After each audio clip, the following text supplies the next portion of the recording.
Hey guys, welcome to the latest GTS RS racing simulation video. We've got a bit of a special video today because we've track tested the Porsche Cayman GT4 Clubsport race car. We tested it at Silverstone and we are able to compare it directly with the simulation that we've got here at GTS RS. So without further ado, we're just going to head over to Silverstone. You can check out the video, what we did there, and then we're going to hop back here and discuss how our simulation here compares to the real life counterpart.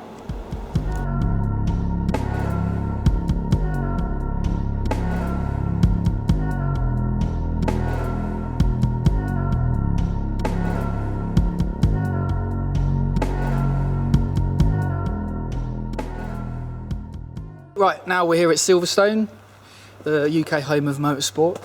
Here we have the GT4 Cayman. This is the real deal. This is not a simulation. Just show you that it is a real car. Okay, so basically the objective here is for Usman to drive the car, get a good feel for the balance, where the car is, how it feels under load, under braking, under acceleration. And the important thing for us is to understand how the car behaves in reality in reference to the simulator. So we can go back to the simulator, make sure that the data that we're getting from real life is inputted into the simulator, so we're giving everybody that comes into us for coaching the best possible experience, the best real life to simulation comparison. For us, that's really important that we have that connection, because the changes that you make in the simulator environment have to have a real world consequence, otherwise, you know, it's almost pointless. So yeah, we're going to see how Usman gets on. He's going to take it out in a minute. The track's a bit greasy, but we know it should dry up and we'll get some good feedback.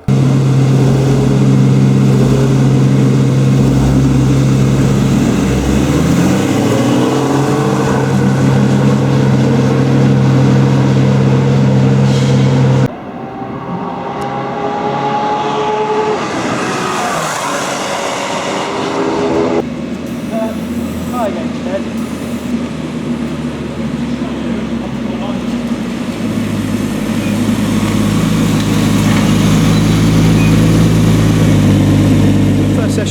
I think in the first session we ran with stability control on, which was actually very similar to what we have in the sim in terms of sort of when you're getting on power or you're loading up the car in the middle of the corner, it just grabs the front and the back, which looking at the stopwatch is actually faster.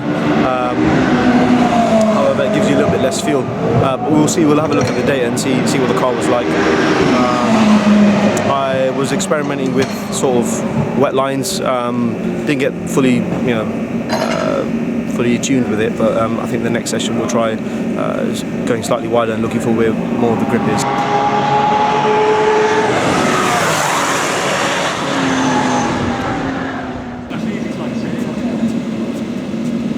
Compared to the sim model, it's very, very similar. I mean, in terms of sort of the way it turns in, and then when you get on the power, it's very, very similar to the model that we've got at GTS.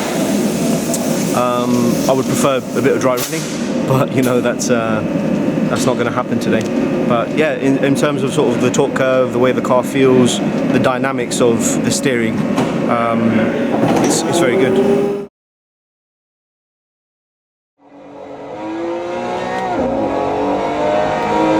So straight away you can notice that the power and the torque curves in the sim model is very, very similar. So coming in here, sort of the slightly inherent understeering nature of the actual car, it's almost spot on in the sim.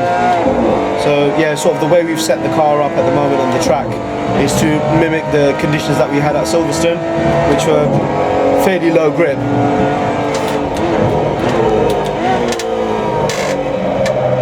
Yeah, that feels.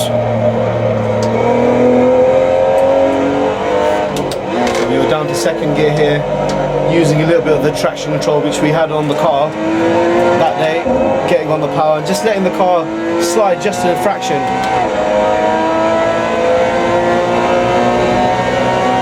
Yeah, the way the engine is pulling feels very, very similar in terms of the down to fourth gear. Just finding the apex. At the moment, in the simulator, we've got dry conditions. At Silverstone, we had sort of semi-wet. It was sort of drying out, but it was still inherently wet. So the lines that we adopted were slightly different to what we're doing here today, but still very, very similar. Sort of late apex into here, getting the car turned in, back on the power.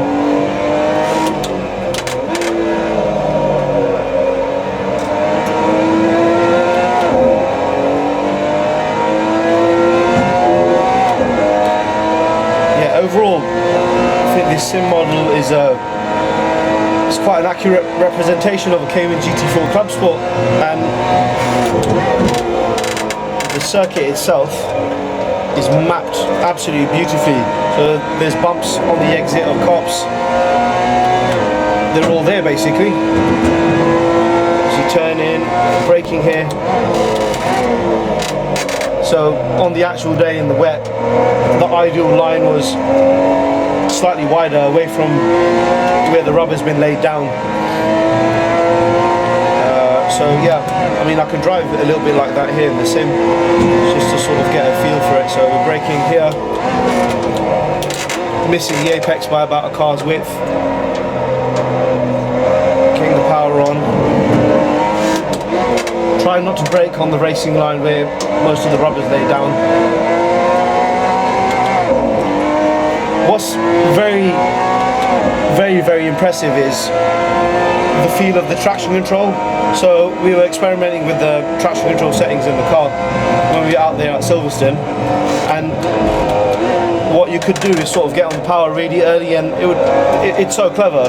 It would, you know, match the grip levels and just give you just the right amount of torque on the exit, and it feels absolutely bob on in the sim because it does exactly the same thing. So I'm going in, I'm getting on the power nice and early, I'm just getting a little bit of slip, and then I get full traction on the exit.